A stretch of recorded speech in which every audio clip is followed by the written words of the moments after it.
Oui, la compagnie Hello Pharma est une compagnie pharmaceutique. On fabrique des produits pharmaceutiques. Le siège social est au New Jersey, aux États-Unis.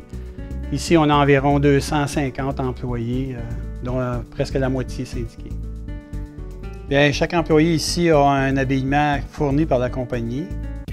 L'appareil sert à granuler les différents produits ensemble afin de permettre une meilleure fluidité du produit quand on le place de façon à faire des comprimés solides.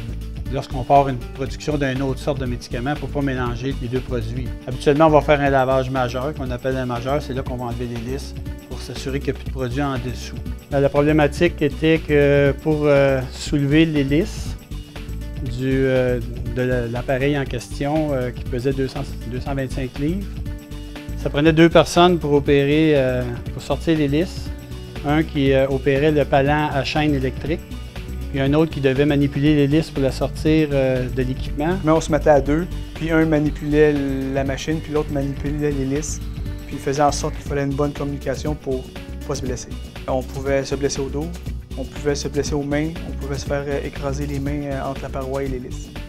On ne parvenait pas à trouver une solution viable jusqu'à ce qu'on implique Marc Lebel, un des mécaniciens, pour lui demander s'il y avait une possibilité de trouver une solution au problème. On devait soulever les lisses plusieurs fois par semaine. Puis là, il est arrivé avec son lève-hélice. La facilité de cette machine-là faisait en sorte que c'est une personne qui manipule seulement la machine et non plus les lisses. Ça se passe très bien, on n'a plus à forcer, on travaille sécuritairement. Puis jusqu'à date, il n'y a pas eu de blessure là, à manipuler la machine. Et on a plus moins de 2 personnes, il n'y a plus de danger de se faire mal, de se cogner, de se coincer les mains, se faire mal dans le dos.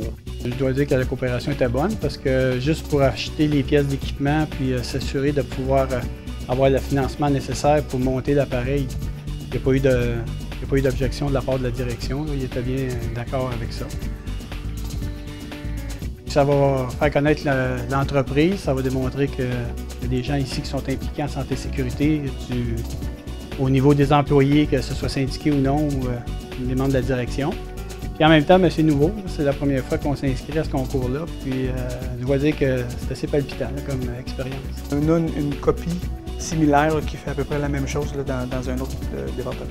Il y a eu des membres du comité de santé et sécurité qui ont été impliqués, il y a eu des membres de la direction, mais en particulier des mécaniciens. Puis on a encore sur des tables à dessin, puis sur des établis là, des nouvelles machines qui s'en viennent. Je dois dire que la coopération était bonne parce que tout le monde s'est impliqué pour trouver une solution viable à ce problème. Pour Hello Pharma, la santé et sécurité, c'est la priorité numéro 1, ensuite c'est la qualité.